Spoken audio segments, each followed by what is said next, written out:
Hola, ¿qué tal? Mi nombre es Juan José Robledo Pulido. Soy miembro del cuerpo de instructores de la Academia de Microbiología y Parasitología, perteneciente al Centro Universitario de Ciencias de la Salud en la Universidad de Guadalajara. El día de hoy vamos a revisar un tema más de repaso de los que la misma academia prepara semanalmente. Tocará revisar micosis oportunistas y de forma precisa vamos a revisar estos cuatro contenidos: el género Cándida, la especie Pneumocystis jirovecii, el género Cryptococcus, revisaremos dos especies de este género, y por último, pues también el género Aspergillus.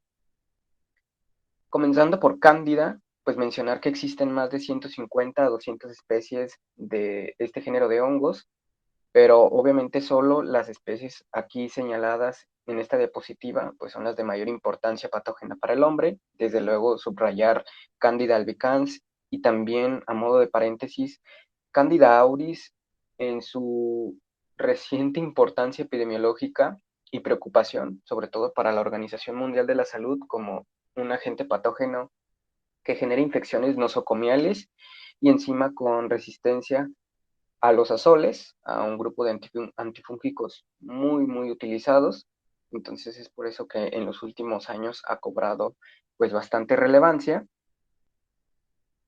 Pero bueno, pasando a las generalidades como tal de los hongos que conforman este género, pues son levaduras ovoides de 4 a 6 micras, tienen una pared delgada, se producen por gemación, realmente no requieren de cultivos especiales. De hecho, hasta en placas de agares para hemocultivo en aerobiosis pues pueden crecer, y las colonias incluso se pueden llegar a confundir con las de estafilococos. Aquí tenemos la descripción como tal de las colonias de Cándida. ¿Cómo es que son? Colonias lisas, blancas, cremosas y brillantes. Y normalmente se aclaran las muestras de Cándida en células epiteliales con hidróxido de potasio, y así se revelan hifas o pseudohifas. Digamos que de forma pues generalizada, las células de Cándida o este microorganismo se va a encontrar en una forma de levadura, pero también pues puede llegar a formar estas hifas o pseudohifas, que de hecho están en la imagen de la parte izquierda, y sí podrían llegar a considerarse entonces como hongos dimórficos, porque pueden desarrollar precisamente estas formas de hifas o pseudohifas y también las de levaduras. Incluso en la imagen podemos ver cómo aparecen similares a gram positivos en cuanto a su tinción. Y del lado derecho tenemos esta imagen con la estructura pues de general de las levaduras, cómo están distribuidos más o menos sus organelos. En cuanto a epidemiología y ecología, pues son encontradas normalmente en suelo, animales, en hospitales, en alimentos, tienen distribución en todo el mundo, o sea, son cosmopolitas. Y los hongos de cándida son comensales en el ser humano, entonces se pueden hallar en piel, en aparato digestivo, en esputo expectorado, en lavado bronquialveolar, en genitales femeninos. Hay que señalar, por ejemplo, que Candida albicans se encuentra sobre todo en aparato digestivo del ser humano, en esta forma comensal. Candida tropicalis se encuentra sobre todo en la faringe, y las especies de glabrata y parapsilosis son las que se van a encontrar sobre todo en la mucosa vaginal.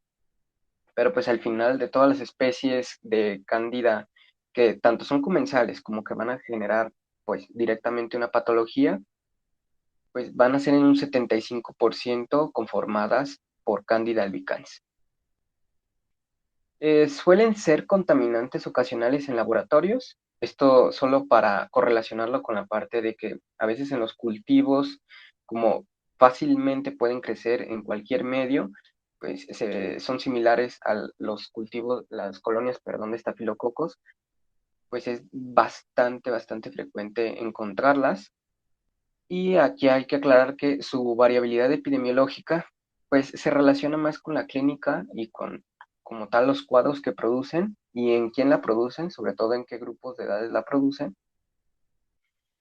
Y así podríamos tener, por ejemplo, las candidiasis interdigitales en los trópicos y la sonicomicosis en climas fríos. Entonces, aparte de esta variabilidad en cuanto a cuestiones clínicas y el paciente, pues también en cuanto a cierta geografía y climatología. Aquí aparecen los factores de riesgo para las candidiasis. Normalmente, pues podríamos asociarlas a antibióticos de amplio espectro, a catéteres intravenosos, a cirugía gastrointestinal, trasplante de órganos, que de hecho va a ser un factor de riesgo que va a estar apareciendo a lo largo de toda esta presentación, neutropenia, bajo peso al nacer, en pacientes quemados, en personas que consumen heroína vía intravenosa, por ejemplo, aparte de cirugía intestinal, cirugía torácica y en quimioterapia mieloablativa, que pues normalmente se ha adquirido como mayor uso y pues podemos ver que en general se puede deber a factores iatrogénicos, ¿sí? A factores en los que la cándida va a obtener un oportunismo y es por eso que pues, le estamos revisando en este tema. Muy bien, en cuanto a manifestaciones clínicas, como tal, la enfermedad causada por los hongos del género Cándida se van a nombrar como candidiasis, moniliasis, muguet o algodoncillo, y sus manifestaciones pues, van a ser o sistémicas o localizadas, o también estas pueden ser en cuadros agudos, subagudos o crónicos. Y aquí está la definición como tal de lo que es una candidiasis, propuesta por el autor Arenas Guzmán en 2014, que es un libro de micología médica pues bastante conocido, en donde se define a esta afección como micosis primaria o secundaria ocasionada por levaduras endógenas y oportunistas del género Candida. Vamos a ir básicamente describiendo la clínica topográfica, por así decirlo. Empezamos por boca. Puede haber una variante pseudomembranosa aguda de la candidiasis con placas blanquecinas desprendibles con facilidad y se puede dar una dificultad para deglutir o pasar los alimentos. También puede haber una variante pseudomembranosa crónica que básicamente pues en extensión de tiempo es digamos que más difícil de resolver que la pseudomembranosa aguda, se parece en clínica básicamente a esta y se puede pues, presentar en pacientes con SIDA y además de todo, pues con resistencia al tratamiento. La variante eritematosa aguda se caracteriza por no tener placas, por una mucosa oral enrojecida y brillante con algo de inflamación y ardor. La variante crónica en placas, pues muestra placas blanquecinas que no son desprendibles, a diferencia de la variante pseudomembranosa aguda, y esto se suele dar en pacientes fumadores. En las imágenes de abajo pueden ver, por ejemplo, la variante pseudomembranosa aguda del lado izquierdo y la variante eritematosa aguda en el lado derecho, ¿no? Con sus respectivas placas blanquecinas o el eritema característico en una u otra. También puede haber una variante nodular crónica en la que la mucosa oral tiene un aspecto de empedrado, una variante erosiva o dolorosa que es de afectación general, normalmente se presenta en la ancianidad y en pacientes con prótesis dentales y se puede además acompañar de una estomatitis. La lengua negra y vellosa, que también aparece con hongos del género Cándida, en la que hay una hipertrofia de las papilas gustativas y una coloración negra. Normalmente esto se debe a que incluso puede haber una coinfección con otros hongos que den esta coloración negra, y la queilitis angular, que son fisuras y eritema en las comisuras bucales, perdón, como se observa en la imagen de la parte derecha. Otras afecciones de la lengua por cándida, pues podrían ser la glositis romboidal media, que normalmente tiene las lesiones típicas por cándida en el dorso de la lengua. Y bueno, pasando a la vagina, pues vamos a tener una vaginitis causada por cándida con inflamación, leucorrea, que es esta secreción blanquecina. Normalmente la leucorrea puede llegar a ser fisiológica en las mujeres, pero en el caso de cándida, perdón, esta pareciera que es más grumosa la secreción, entonces hay un factor diferenciador. Hay un prurito intenso, normalmente el cándida es un agente patógeno que Se relaciona mucho al prurito intenso en el área genital, tanto en hombres como en mujeres. Disuria, que es dolor al orinar. Dispareunia, que es dolor al tener relaciones sexuales. Y edema y eritema. Y pues de forma clásica pues pueden aparecer placas amarillentas o blanquecinas, pseudomembranosas, en toda la mucosa vaginal, como se observa en las imágenes. En el caso de los hombres, se va a presentar una balanitis o balanopostitis por cándida. La balanitis es inflamación del glande o la cabeza del pene, y la balanopostitis es cuando esta inflamación del glande también se ve acompañada por el prepucio, y podemos observar pues básicamente piel macerada, que es como piel ablandada, con placas blanquecinas, vesículas o pústulas. ¿Cuáles son los síntomas? Pues uretritis, eritema del meato uretral, disuria y polaquiuria. Polaquiuria como tal, pues es la necesidad de ir con más frecuencia a orinar de lo normal. Otra enfermedad causada por cándida son los intértrigos, que en este caso son lesiones en pliegues axilares, submamarios, inguinales, interglúteos e interdigitales en manos y pies. Por lo general son en pliegues del cuerpo grandes, pero bueno, tenemos también, por ejemplo, en los espacios interdigitales, perdón, y en la imagen pues pueden ver una infección por cándida en un pliegue submamario. ¿Cómo son las lesiones? Pues aparte de eritema, descamación y maceración, va a haber un collarete alrededor de este eritema, descamación o maceración de pápulas, vesículas o pústulas. Síntomas o signos, pues pueden ser el dolor y el prurito, y normalmente también vamos a tener un acompañamiento con infecciones dermatofíticas, ¿sí? Causadas por hongos dermatofitos. eh, y en otras candidiasis, pues podemos tener la dermatitis del pañal, en donde hay áreas eritoescamosas con pápulas o pústulas. Esto se genera desde luego en bebés, y las lesiones pueden aparecer en toda la parte en donde se coloca el pañal, normalmente en glúteos o nalgas, en el área perianal o en genitales. La forma neonatal de una candidiasis se puede deber a que la mamá presentó una vaginitis antes del parto o por causas exógenas. Normalmente el personal médico es a veces portador asintomático de cándida. Entonces, al tratar un parto o al manejar un neonato, pues lo que pueden hacer es también infectar al bebé. GGI son las siglas de granuloma glúteo infantil, que normalmente se presenta como nódulos ovoides que miden de 0.5 a 3 centímetros en nalgas, muslos o genitales, y sobre todo se debe a la infestación por cándida de forma oportunista, desde luego, por la aplicación de glucocorticoides tópicos en un niño. Aquí la advertencia, desde luego, de no utilizar estos glucocorticoides tópicos de forma exagerada o en exceso, por así decirlo, en pacientes que tienen enfermedades alérgicas en la piel.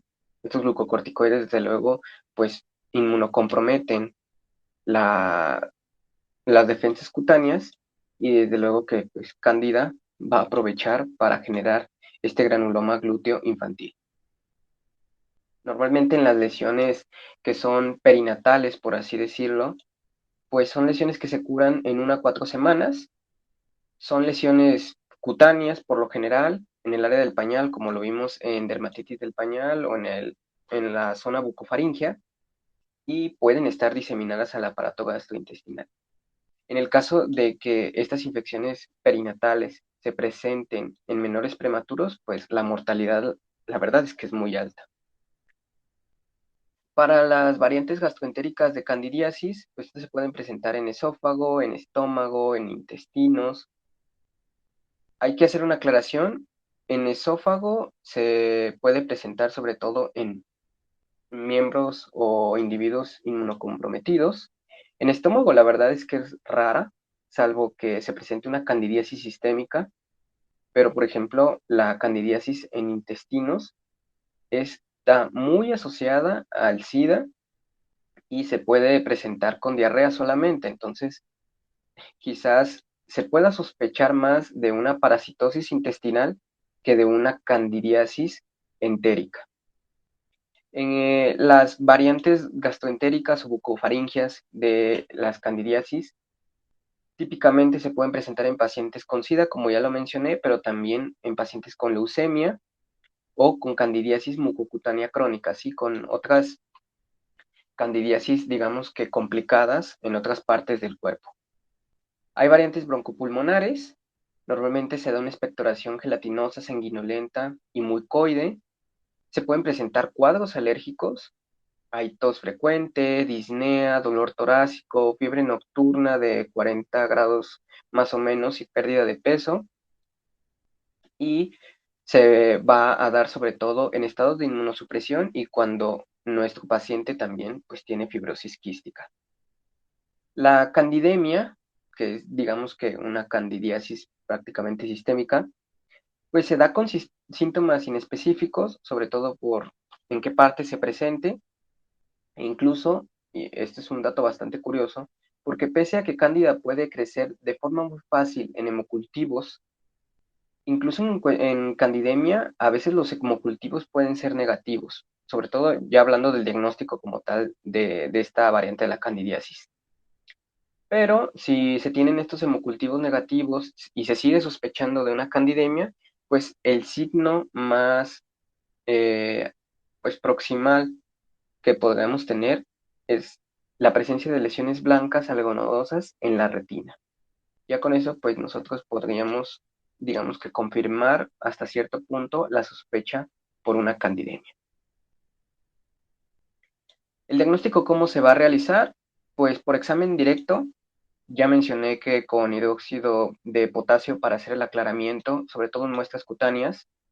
Se puede utilizar también Lugol, la tinción de Giemsa, tinción Gram, de Wright, azul de metileno, la de ácido periódico de Schiff, o incluso la tinción de Papa Nicolau, que sé que es raro escuchar este término aquí, pero como tal, Papa Nicolau es el nombre de la técnica homónima a su descubridor, desde luego, y que se utiliza también en citología cervical, pero todas estas tinciones pues, son bastante efectivas para muestras de esputo, exudado, escama, raspado de uñas o hasta muestras de orina en caso de candidiasis.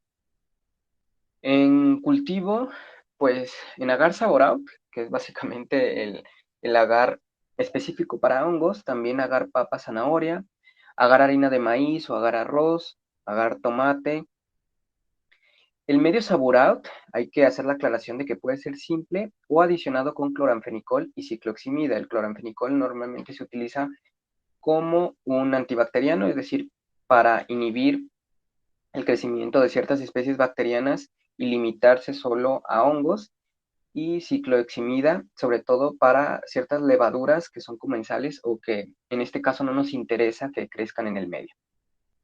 Vamos a tener la presencia de más o menos 400 colonias y ese va a ser el punto de corte para saber si en nuestro diagnóstico es para un portador o como tal un paciente enfermo. Si hay más de 400 colonias, pues el paciente ya se cataloga como enfermo por la naturaleza de Cándida como comensal. Entonces hay que hacer esa distinción. Y vaya que 400 colonias, pues no es poco. Normalmente en cultivo crecen a 37 grados Celsius. En 24 o 48 horas ya podemos observar las colonias. Se pueden hacer desde luego pruebas bioquímicas para fermentación, oxidación o asimilación de carbohidratos. Pruebas moleculares, ya sea con sondas de DNA, que normalmente es para secuenciación de especies específicas de Cándida, proteína C reactiva, electroforesis en gel o PCR, ¿no? Reacción en cadena de la polimerasa, que curiosamente es más sensible que el cultivo, pero solo se limita a candidemia en su utilidad diagnóstica. Desde luego podemos utilizar PCR en tiempo real o con secuenciación o cualquier otra variante. Y también hay otros medios de diagnóstico como la intradermorreacción con candidina, que es un polisacárido específico de este hongo, pero pues es positiva en el 60% de los adultos esta intradermorreacción. Entonces es muy, muy poco sensible y específica. así que tiene una utilidad diagnóstica de prácticamente cero. Se puede hacer ELISA o cromatografía de gases, adicionalmente también para llegar a un diagnóstico por candidiasis. Y por último, el tratamiento. Para Candida albicans o Candida parapsilosis, que normalmente no van a ser candidiasis complicadas, se puede utilizar fluconazol, voriconazol o anfotericina B. Sin embargo, para infecciones por Candida auris, que ya hicimos una anotación sobre ella bastante importante, Candida glabrata o Candida krusei, se va a tener que utilizar casponfungina, micafungina o anidalumfungina. Estos son grupos de antimicóticos diferentes a los azoles, son pues más fuertes, por así decirlo, porque ya hablando de Candida auris, pues mencionábamos de cómo tienen resistencia a estos azoles. Para candidiasis esofágica, pues igual se puede utilizar fluconazol, itraconazol, o voriconazol o pusaconazol. Normalmente en los cuadros graves o críticos se va a utilizar un tratamiento a través de vía intravenosa principalmente. En las imágenes pues, pueden observar las variantes comerciales, por así decirlo, de estos medicamentos. La segunda parte de esta presentación estará dedicada a Pneumocystis jirovecii.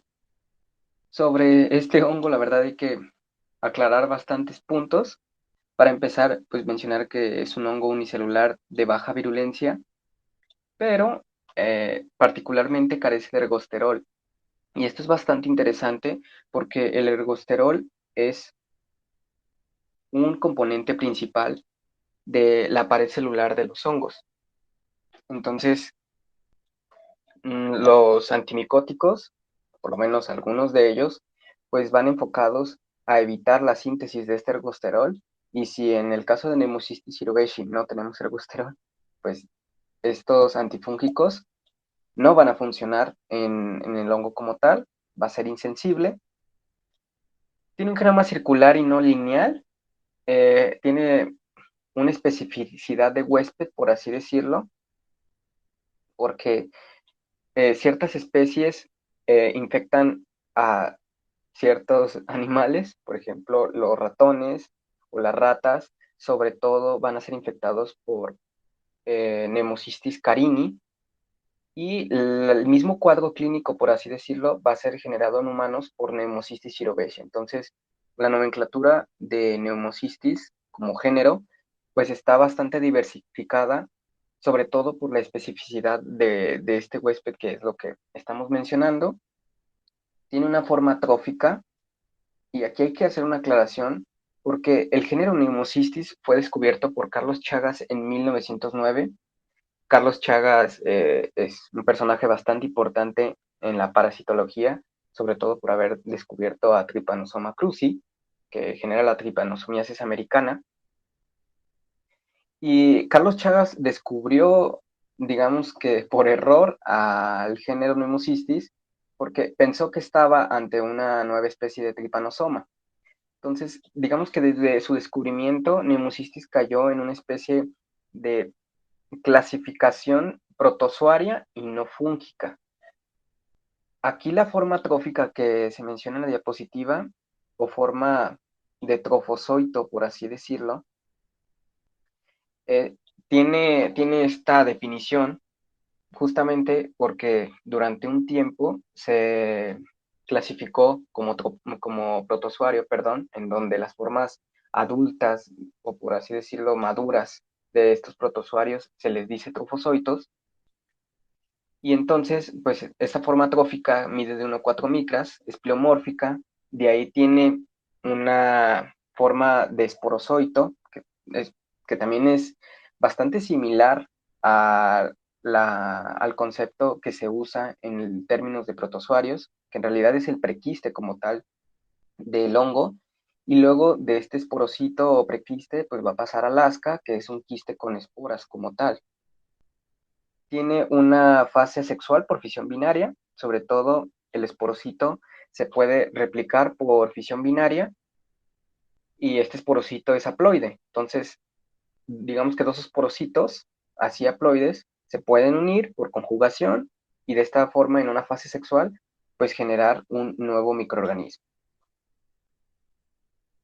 Como aclaración a lo que mencionaba, desde finales de 1980 se clasificó como hongo y no como protozoario, entonces es relativamente reciente esta nueva definición de la naturaleza microbiológica de neumocistis. En cuanto a epidemiología y ecología, pues la transmisión se va a dar por inhalación del quiste o asca. Es muy raro realmente que neumocistis sea, digamos que comensal o forme parte del entorno o flora microbiológica del ser humano. También se puede dar una transmisión placentaria o vertical, se ha llegado a describir y es cosmopolita.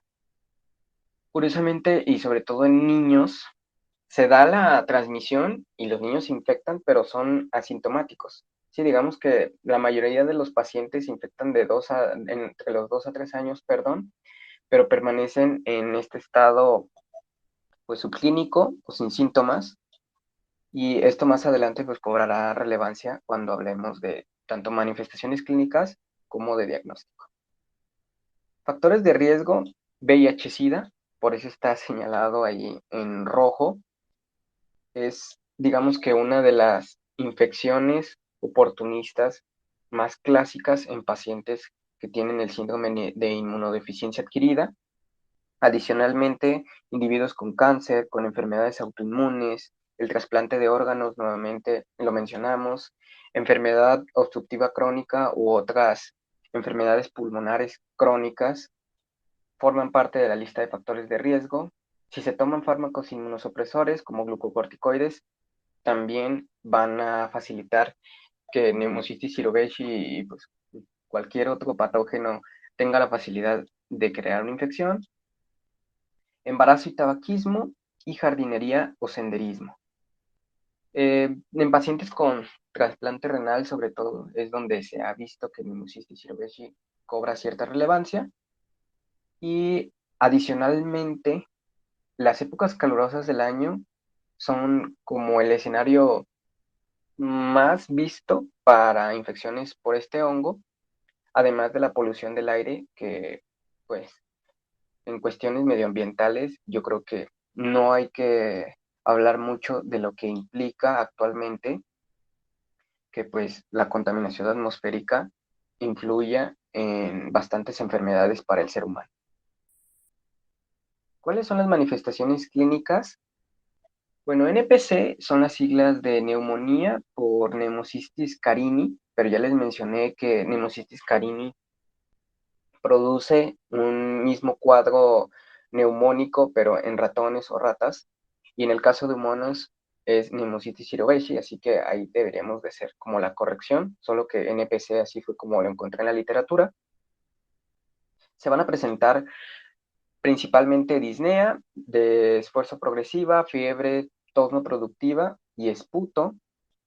La hemoptisis no es realmente característica, o sea, el toser sangre, por así decirlo, en el caso de una neumonía por Pneumocystis jirovecii, pero pues igual hacer la aclaración. Pródromos por 3 a 8 semanas se suelen dar en pacientes inmunosuprimidos, por así decirlo, en la que los síntomas pues son leves, como que son insidiosos, y lo que sucede es que ya después los síntomas son prácticamente fulminantes, pues dificulta la atención y prácticamente curación de la infección como tal. Entonces, por eso ahí hacer la aclaración de cómo los síntomas pues, pueden ser fulminantes en 7 o 10 días pasadas estas 3 a 8 semanas en pacientes con VIH. Para pacientes en general que tienen terapia inmunosupresora por trasplante de órganos, por ejemplo, los síntomas comienzan tras reducir la medicación o dejarla. Entonces es cuando por 2 a 3 semanas empiezan los síntomas, ya de ahí pues buscan atención médica porque van aumentando en incomodidad para ellos. Los cuadros pueden ser variables y hasta sintomáticos. Entonces, digamos que suena grave tener una neumonía por Pneumocystis jirovecii, que aquí en la diapositiva pueden ver que médicamente se le conoce como neumocistosis, y a la vez, pues tener estos cuadros variables que no llegan a generar para el paciente ninguna incomodidad. En la exploración física, nosotros podemos observar taquicardia, cianosis central, crepitaciones, uso de la musculatura accesoria respiratoria. En niños vamos a tener también aleteo nasal o tiraje intercostal, en la que los músculos intercostales pues, literalmente tiran hacia adentro o se contraen. Y además, pues las típicas manifestaciones o coinfecciones por inmunosupresión como molusco contagioso, sarcoma de Kaposi cutáneo, candidiasis oral, son simplemente mencionar algunas. La enfermedad sistémica causada por Pneumocystis jirovecii, o sea, ya no estamos hablando solo de su presentación neumónica, puede darse en forma de masas tiroideas, necrosis de la médula ósea y consecuente pancitopenia, y manchas retinianas o algodonosas, además de lesiones esplénicas o en vaso. La verdad es que la neumocistis diseminada se observa sobre todo en casos de pacientes con VIH que no tienen como la disciplina para seguir su tratamiento profiláctico como tal para el virus de inmunodeficiencia humana. Entonces, estamos hablando ya de un extremo, incluso en una condición tan grave como es el síndrome de inmunodeficiencia adquirida. ¿Cómo podemos hacer el diagnóstico para una infección por Pneumocystis jirovecii? Tenemos primeramente la radiografía de tórax, en donde se van a observar en pulmones infiltrados difusos bilaterales. En la tomografía de alta resolución, parches de opacidades en vidrio esmerilado. En analítica sanguínea podemos ver la lactato de deshidrogenasa aumentada y la VG sérica. VG es la abreviación de un componente de la pared celular de Pneumocystis jirovecii, entonces pues esta VG sérica va a estar aumentada, pues típicamente también una hipoxemia, ¿sí? La presión parcial de oxígeno pues bastante disminuida. La radiografía sí es sensible, pero no es específica realmente porque pues es sensible al nosotros decir que vamos a encontrar algo en la radiografía. Y al nosotros decir que es inespecífica, es que realmente no nos va a estar señalando que realmente el paciente tenga una infección por Pneumocystis jirovecii. Entonces, lo que veamos en la radiografía pues se puede deber a infecciones micóticas, a tuberculosis, a infecciones bacterianas, a sarcoma de Kaposi pulmonar, a una neumonitis intersticial. Entonces, hay que considerar esto para el uso de este método diagnóstico de imagen y hasta podemos notar que incluso en radiografías de pacientes con etapas tempranas de infección por Pneumocystis jirovecii, estas radiografías se muestran normales. Entonces, bastante a tomar en cuenta para usar la radiografía en el diagnóstico por infección de este hongo. En rojo aparecen sobre todo los métodos diagnósticos que son más útiles, como microscopía directa en esputo inducido, es decir, no el esputo que naturalmente el paciente va a estar expulsando, sino que nosotros tenemos que inducirlo. Se puede hacer un lavado broncoalveolar, estas son las siglas de LBA, por broncoscopía, inmunofluorescencia, PCR y pues todas las variantes de PCR, como por ejemplo PCR en tiempo real que ya mencionamos. Para el tratamiento, pues es básicamente trimetoprima con sulfametoxazol. Pueden ver las abreviaturas.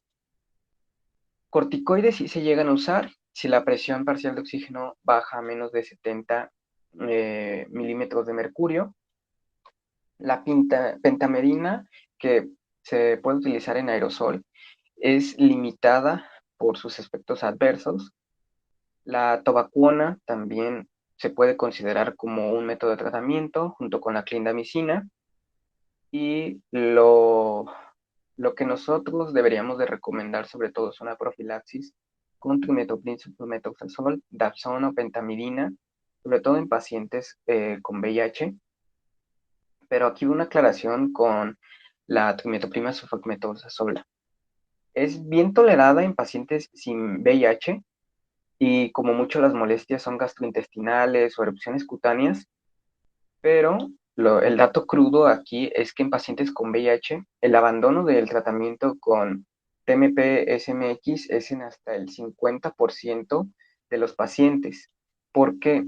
Porque el 80% de estos pacientes va a presentar efectos adversos graves contra el tratamiento con trimethoprim sulfametoxazol, como fiebre, citopenia, náuseas, vómitos, hepatitis, pancreatitis, nefritis, hiperpotasemia, acidosis metabólica y exantema.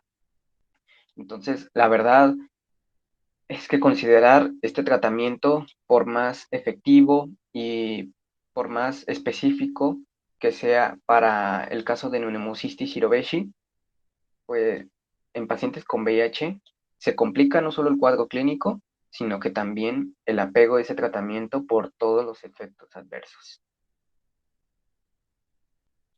Muy bien, para la siguiente parte de la presentación vamos a hablar de Cryptococcus. Vamos a hablar de dos especies, que es Cryptococcus neformans y Cryptococcus gattii. Ambos forman algo llamado Cryptococcus species complex, que pues sí existen bastantes más especies de Cryptococcus, incluso variantes de esas especies, pero la realidad es que este Cryptococcus species complex, formado por neformans y gattii, nos va a generar el cuadro clínico principal, perdón, al nosotros vernos infectados por este tipo de hongos. Entonces, en cuanto a generalidades de Cryptococcus, pues son células levaduriformes, perdón, encapsuladas, miden de 5 a 10 micras y carecen de yemas, es decir, como prominencias por la visión binaria de la levadura, o sea, la reproducción asexual del hongo. Sus colonias se ven opacas, blanquecinas y cremosas, tienen un ciclo sexual y sexual, pero el ciclo sexual es el que en cuestiones clínicas o cuestiones médicas es más importante. La verdad es que su ciclo sexual está muy limitado y también pues pueden presentar pseudohifas en ciertas condiciones. Entonces, sí, en requerimientos especiales de laboratorio podrían comportarse como un hongo dimórfico, pero pues la verdad es que su forma levaduriforme es la que vamos a estar observando todo el tiempo y la que nos va a estar generando la clínica en el paciente. ¿Por qué es que no vemos yemas, sobre todo al observar al microscopio las levaduras de Cryptococcus?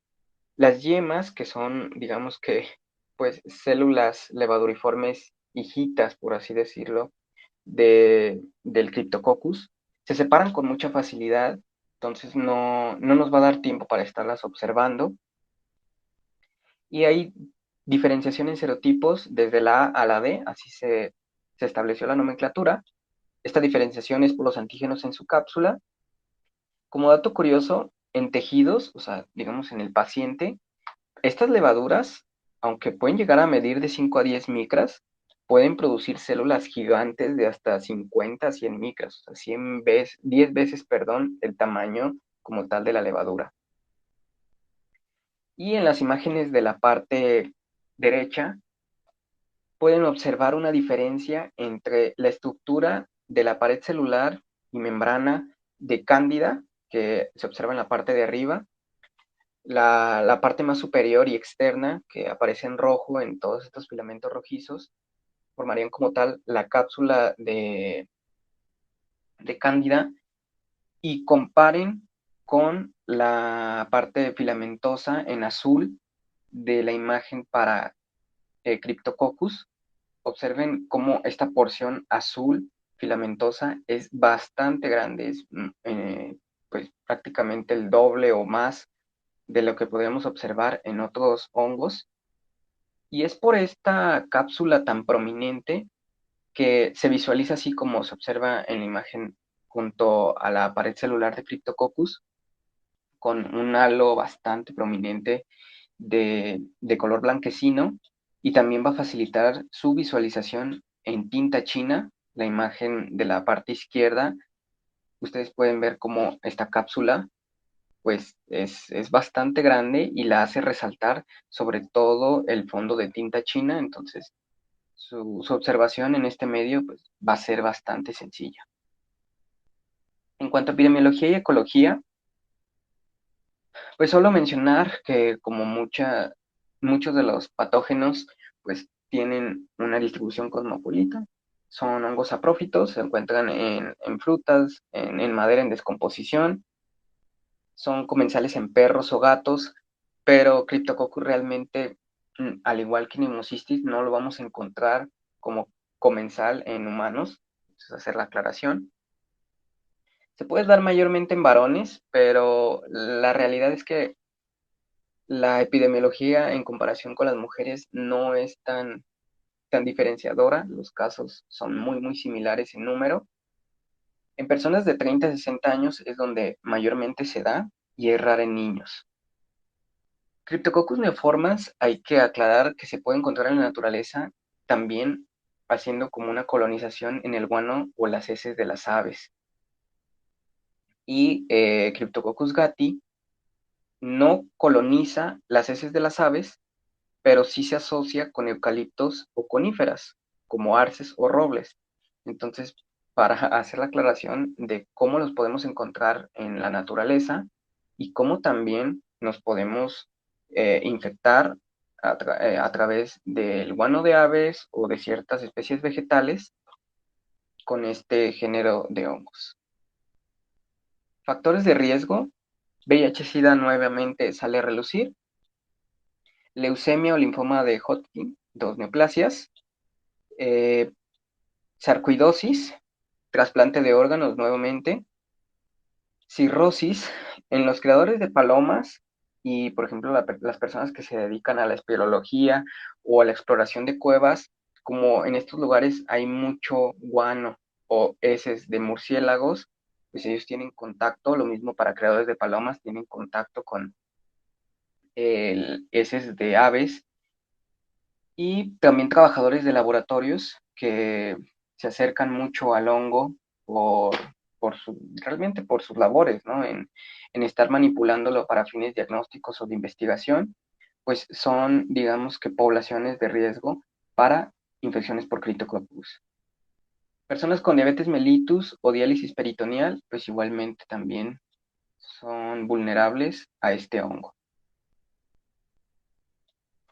En cuanto a manifestaciones clínicas, pues la enfermedad tiene muchos nombres: criptococosis, enfermedad de Buche-Busquet, torulopsis, blastomicosis europea, y por ahí la sinonimia más rara para criptococosis que yo pude encontrar fue despertar del gigante en enfermedades micóticas. Toda esa frase para definir a la criptococosis, bastante raro. Entonces, aquí tenemos las distintas manifestaciones que se pueden tener con un caso de criptococosis. Para síntomas pulmonares, pues puede ser una neumonitis con tos seca, expectoración, hemoptisis, dolor torácico y fiebre. Para manifestaciones meningocerebrales, que estas sobre todo se dan en pacientes con SIDA. Digamos que las manifestaciones en el sistema nervioso central son, si no es que el primer paso en la infección por criptococosis, por Cryptococcus datonioformans o Gatti, perdón, si no es que la complicación primera que van a manifestar con cefalia frontotemporal y retroocular, náuseas, vómito, confusión mental, psicosis, visión borrosa, fotofobia, nistagmo, rigidez de nuca, y pues signos positivos de Brudzinski y Kernik. Las manifestaciones cutáneas pueden ser lesiones. Estas normalmente van a tener una distribución, perdón, mayor en cara, cuello y tórax. Y estas lesiones pueden ser pápulas, pústulas acneiformes, furunculoides o molusculoides, placas verrugosas, úlceras con bordes violáceos. Tenemos, la verdad, que en fenotipo para lesiones cutáneas por Cryptococcus una variedad bastante grande, porque ni siquiera todas las que están ahí en la diapositiva son las que se pueden llegar a presentar. Y también la afección ocular, que esta está más asociada a complicaciones del cuadro, es decir, que se disemine de alguna otra parte la infección o por trasplante de córnea y queratoplastia como causas primarias para una enfermedad ocular por Cryptococcus. Y nada más destacar que en pacientes que son VIH positivos, pues la mortalidad para una criptococosis, la verdad es que es bastante alta, de 15 a 30% de los pacientes pues pueden llegar a morir. Y el hongo se puede diseminar a muchos lugares: hígado, riñones, huesos, articulaciones o ojos, como ya vimos en esta afección ocular, pero ya lo decía yo, en el 60% de los pacientes con SIDA, las manifestaciones a donde se va a diseminar mayormente el hongo después de, por ejemplo, una neumonitis, van a ser al sistema nervioso central. En estas imágenes podemos observar manifestaciones pulmonares del lado izquierdo, perdón, manifestaciones en sistema nervioso central, en la parte central, perdón, y cutáneas hasta el extremo derecho. Esto pues ya lo describimos en la diapositiva pasada. Así que hablando del diagnóstico para Cryptococcus, pues tenemos el examen directo, ya sea en exudado, en esputo, en tejido cerebral, en líquido cefalorraquídeo o hasta muestra de orina. De hecho, el examen de LCR o de muestra de orina, lo que se puede hacer es centrifugar estas dos secreciones y luego se puede aplicar hidróxido de potasio o tinta china para observar directamente a Cryptococcus, ya sea en forma anzogati. Cultivos, pues agar saborau, perdón, sin cicloheximida, que ya la mencionamos para qué se usa.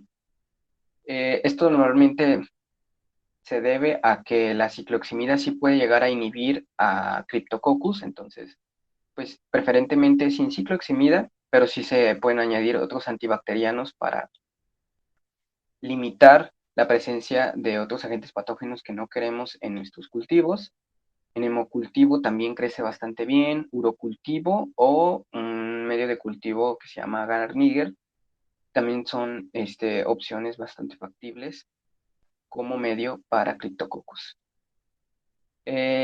Normalmente la Agar-Niger es para muestras muy contaminadas, muestras que la verdad no se procesaron bien, no se transportaron bien al laboratorio, entonces considerar que que es un poquito menos sonado, sobre todo en el ámbito médico, pues son precisamente para casos especiales.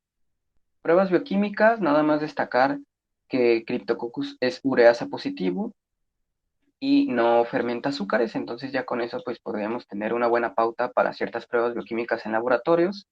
Se pueden hacer también exámenes de inmunofluorescencia y ELISA, y pues también pruebas moleculares como PCR o estudios de imagen que incluye radiografía de tórax y tomografía de cabeza. Del lado derecho se observa un cultivo precisamente de Cryptococcus y cómo son básicamente sus colonias.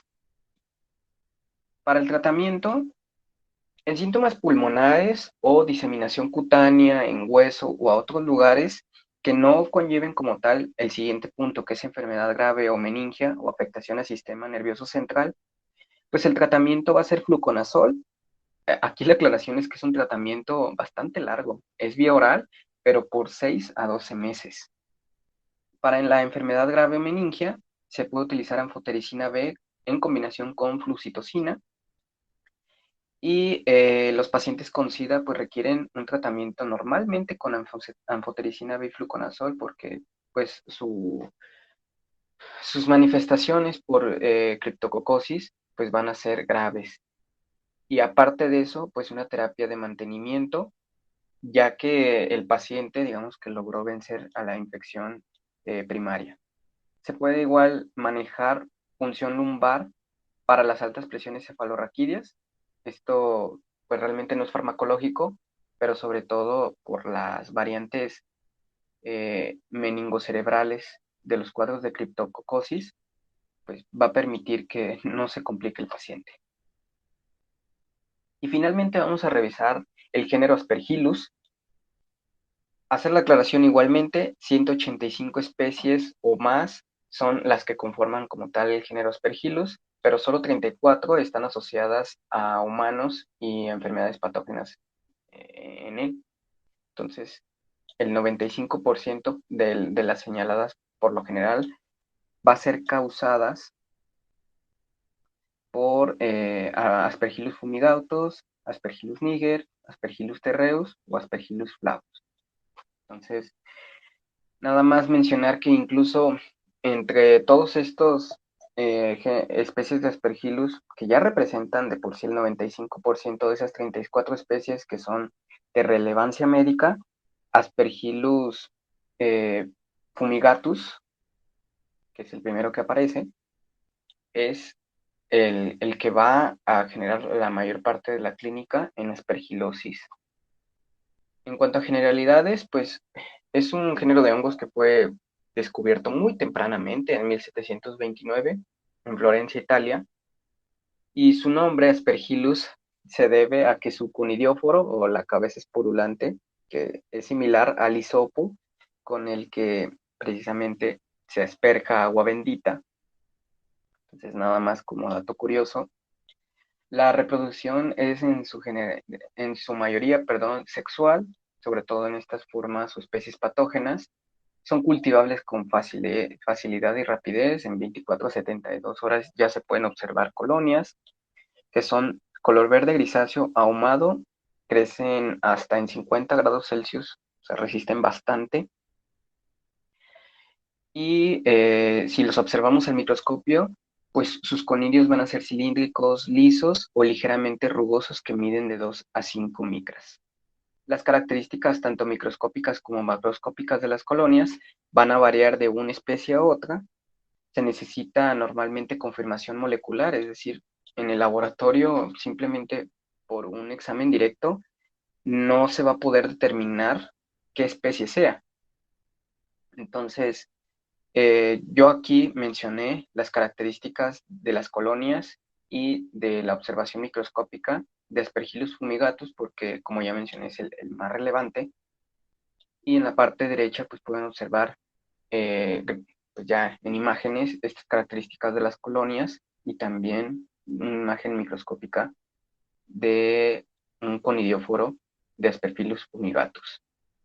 En general, el género Aspergillus está muy emparentado con Penicillium, que es un género muy famoso y también muy importante históricamente en la medicina, porque pues, es del que prácticamente se produjeron todos los antibacterianos, como pues es la penicilina.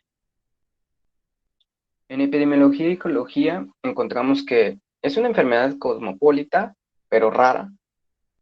El género Aspergillus lo podemos encontrar en suelo, en agua, en alimentos, aire, vegetación, esta última en descomposición sobre todo, en pavos, pollos, bovinos y ovinos.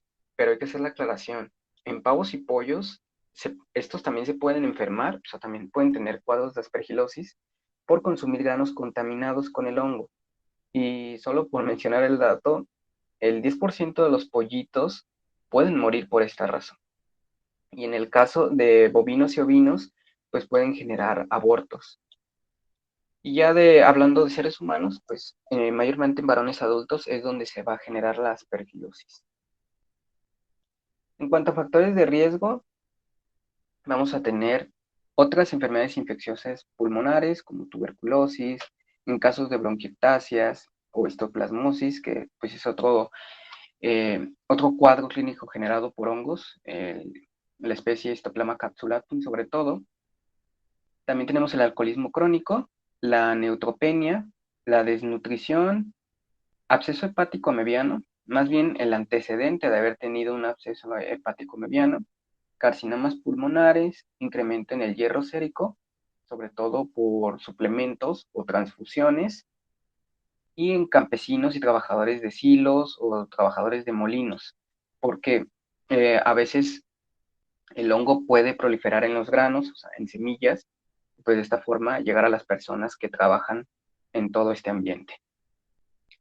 Y muy importante, aunque no está mencionado aquí, nuevamente surge la parte de los trasplantes de órganos, sobre todo de médula ósea y de hígado, donde si no se tiene como que un correcto cuidado, las formas invasoras en estos trasplantes de aspergilosis pueden tener una mortalidad bastante alta, tanto en trasplantes de médula ósea o hígado, como ya dije, de hasta 40 o 50%, incluso más, para los pacientes trasplantados.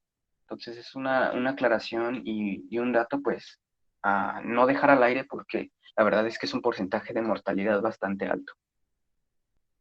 Vamos a pasar a la parte clínica. Aquí tenemos un espectro bastante grande de manifestaciones clínicas. Por ejemplo, en senos paranasales se puede presentar edema unilateral, periorbitario, proptosis, es decir, como la prominencia de los ojos, inflamación, alergia, que existen variantes alérgicas de la aspergilosis. Esta se puede presentar con alveolitis o un asma clásica, tos seca y pérdida de peso. El aspergiloma, que se puede presentar con fatiga, fiebre, anorexia, cefalia, rinorrea, hemoptisis. El aspergiloma, por así decirlo, es una bola de filamentos gruesos del hongo y está rodeado por tejido epitelial y fibroso, entonces le da un aspecto bastante globoso.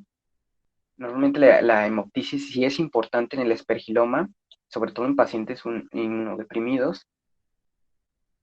Y en estos pacientes el aspergiloma pues es la premonición o el precedente para una infección diseminada que puede llegar a ser bastante grave. Entonces, invasión vascular también se puede dar con trombosis, embolia o reacciones granulomatosas. En estas formas vasculares de la aspergilosis, los síntomas van a depender de a dónde llegue el hongo. Puede ser en huesos, con lesiones osteolíticas, y la verdad es que rara vez se da una afección en otros órganos como la vejiga, endocardio, hígado, vaso, tubo digestivo, y hacer la aclaración de que pues la fungemia por Aspergillus es muy poco frecuente. La invasión cerebral puede ser con edema y eritema, epistaxis, que es sangrado nasal, visión borrosa, meningitis, hipertensión endocraniana y meningitis aguda, que en este caso la meningitis aguda sí puede llegar a ser mortal. Y en piel en general, pues podemos tener pápulas eritematosas, ampollas hemorrágicas, abscesos, nódulos, necrosis. La verdad es que esto se puede deber a muchos cofactores, aparte de los ya mencionados, como pues de tener SIDA, ser VIH positivo, sitios de inserción de catéteres, es donde se puede dar en la piel una aspergilosis, quemaduras, intervenciones quirúrgicas o hasta vendajes oclusivos son factores para que en piel se presenten estas manifestaciones. Ya nada más también como aclaración, en los senos paranasales se puede acompañar de una afección palatina con áreas de necrosis y úlceras que son similares a las infecciones por otro género de hongos llamado mucor. Este género, la verdad es que, sobre todo en el tema de necrosis, en la parte de la cara, pues cobra bastante importancia y Aspergillus tiende como a imitarlo en ese sentido si trae una infección en senos paranasales. El diagnóstico puede ser por examen directo, lavado de senos paranasales, biopsias de tejido necrótico, esputo, broncoscopía con lavado bronquial, el uso de cultivos, normalmente de medios convencionales y en cicloheximida, perdón. Ya mencionábamos que este género de hongos es bastante fácil de cultivar.